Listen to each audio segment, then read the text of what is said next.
Welcome to Contemporary Black Voices, where we take on the issues most important to our community. With me today are my fellow intellectual teammates, Professor Dr. Sharon Michael Chadwell, New York Times bestselling author and literally a walking encyclopedia, Caleb Alexander, and businessman and community leader, Chris Dawkins. For some reason, there is a segment of white America that feels they can go around arbitrarily killing black Americans.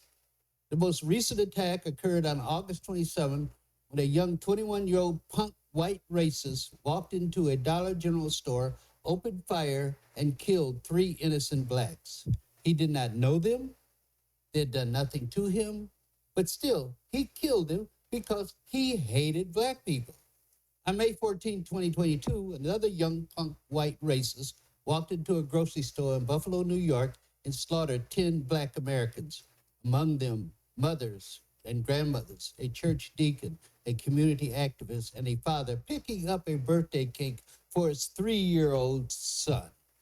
On June 17, 2015, 9 African Americans were killed while attending Bible study at Emmanuel African Methodist Episcopal Church in Charleston, South Carolina.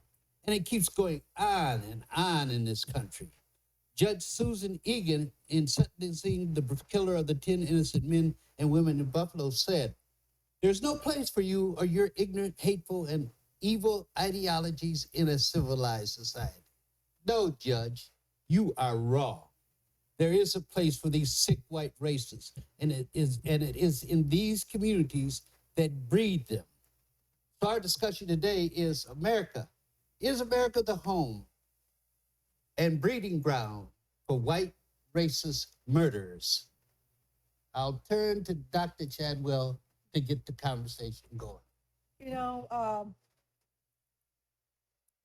week's discussion was Trump good for Black Americans, and we all agreed and said no.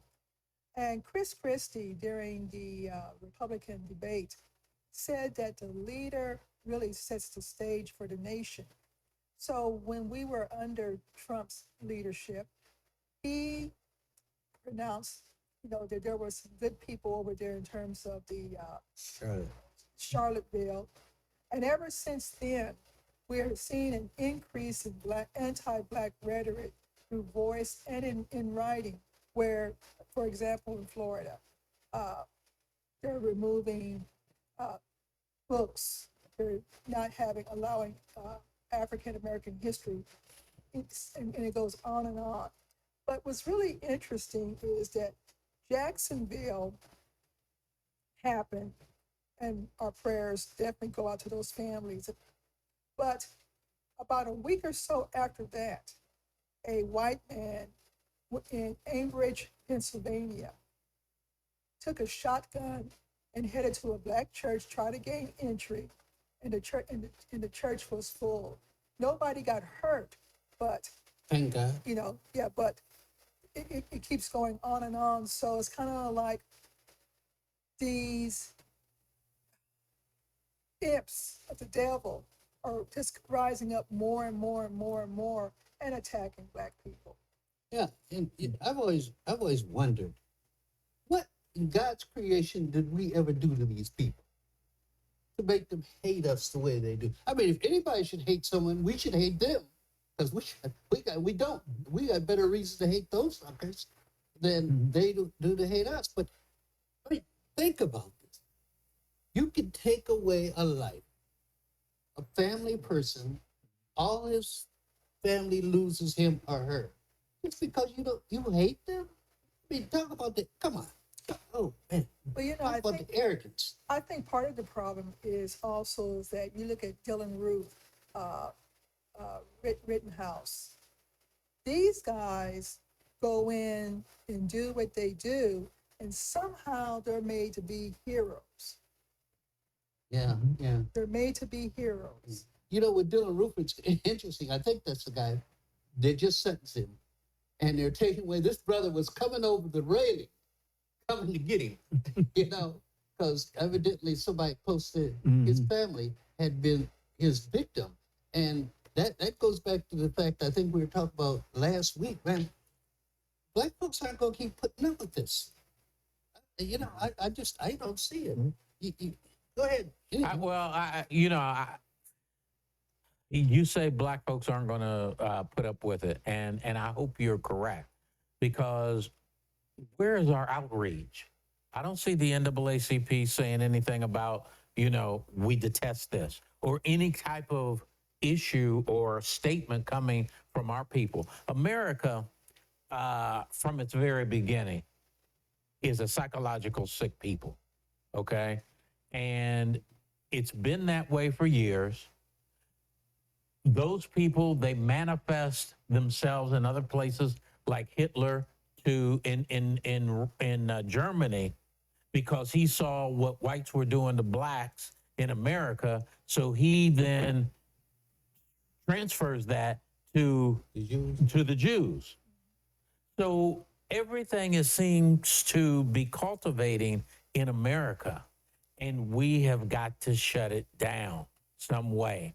And the issue becomes is how and when are we going to shut it down? And I agree with you, but how do we shut it down? How do we do it? I guess the bigger question is, do we want to shut it down? Because this has been going on long before, let's say, within the last 2 years. Oh. It's been manifesting over years, centuries. We even think about reparations. Now, all of us on this panel, we are for reparations.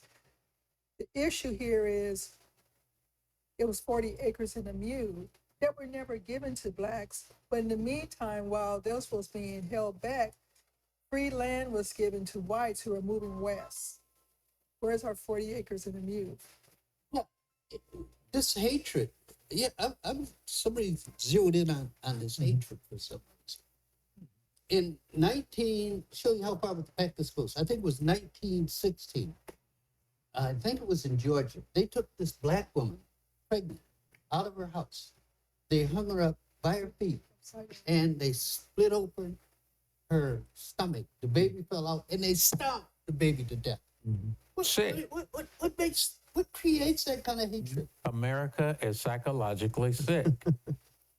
I mean, that's the only way that I can attest or evaluate what's going on with America. We have to realize that America is sick, and we've got to make sure that blacks, whites, and anybody who feels the same way, we've got to help America to understand that they are sick. Now, does that mean that we're going to turn the other cheek? No, I don't think so. I don't think it means that at all. Not anymore. The King days are over. Well, there were a lot of people. There were a lot of people with SNCC and other things like that during the King time, who Malcolm X that did not want to turn the other cheek. I think that there's a place for nonviolence, but I think there's also a place for you're gonna get your ass beat. And so, my question is, have we moved away from King's approach in 1955, when they first started the nonviolence movement in Montgomery, Alabama, would work because black folks who weren't taking that message, they left the South, went north. And that was part of the Great Migration. They're getting out of it. The blacks that stayed there were more passive. Right. And therefore, King's nonviolent would work. But today, these blacks in the South, just like the blacks in the North. I mean, wasn't Montgomery, Alabama? Them brothers went after that white boy. But it seems like overall we are more of the passive, turn the other cheek type of people. You think we still are? I think we still are, yeah, because we're not doing anything. We don't have any Black Panthers who's saying an eye for an eye and a tooth for a tooth. We don't have anybody like Malcolm X who's saying, by any means necessary. We have none of that. Everybody is really comfortable today, and they're comfortable with what's going on. We sit here and we talk about what's going on, but there's nobody really taking action. And to me, I start with the NAACP because there is no other organization. Have these killings become so regular that they don't work up our ire to want to do something? It's almost like, do we expect them? Do we expect them? Taylor, let me turn to encyclopedia. Oh, I mean, at this point, if you've lived in this country long enough, you kind of expect them. I think, from to answer your opening question, um, you have to dehumanize someone in order to and view them as less than human. You have to view them as animals in order to, first of all, in order to breed someone. And so what we had in this country was chattel slavery. And so you have to dehumanize that person in order to treat them that way and in order to breed them and work them to death. And so I think that's bred into the fabric of America's DNA. Not And so, American, white folks DNA. it's White folks it's DNA because we're it's, American. it's bred into the fabric Is it of of America, America? of Yeah. this country. No. I have to disagree with you because I we are understand. American. We are, We are but American, again, so I it- want- Small part. I don't care. I want to Uh-huh. separate my. Don't put me in with those nuts. You gotta be No, put, I you mean, gotta be put with the nut. No, I don't. no, but No, I what don't. I'm saying is this: you to consider the founding of this country. You weren't even considered a full human being at the founding of this country, and so this country was founded by rich white men who would rather Landowners. they'd rather overthrow their king than to pay a couple of more dollars in taxes. Yeah. Right. And so Yeah. that's who that's who founded this country. We are nothing more than a commodity to them. That's all we were to them. And so you have that has been passed down in the DNA of this country. And so today that you see that it's manifested in a form, this racism is taught. This hatred is something that's taught. And so it's been taught generationally. And so when you have that kind of situation where it's something that's passed down, they don't even know why they're racist. It's just something that was taught to them. So you think they're taught? They're still teaching this? They're still teaching it. You still learning it. These kids are still learning this stuff.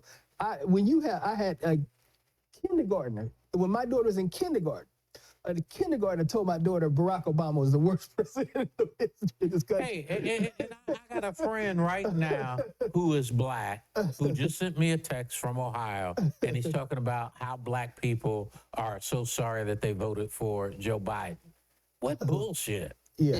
I think Sharon wanted to get something in here, and we're going to close out right after Sharon's comment.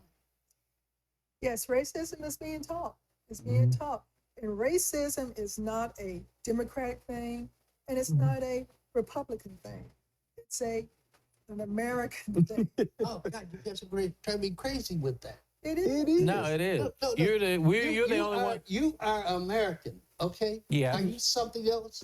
Are you racist? Okay, I'll give you No. that. I'll give you that. No. So it's not an American thing. It's these sick white people that have to occupy the same country we do who are sick. So Not us.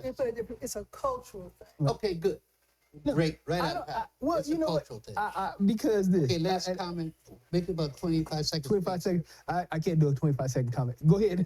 Okay, then I'll tell you what. We'll come right back to you. Okay. Hold your point. Okay. Okay. Okay. This Contemporary Black Voices and a very good conversation, and I'm having to take on everybody, but that's okay.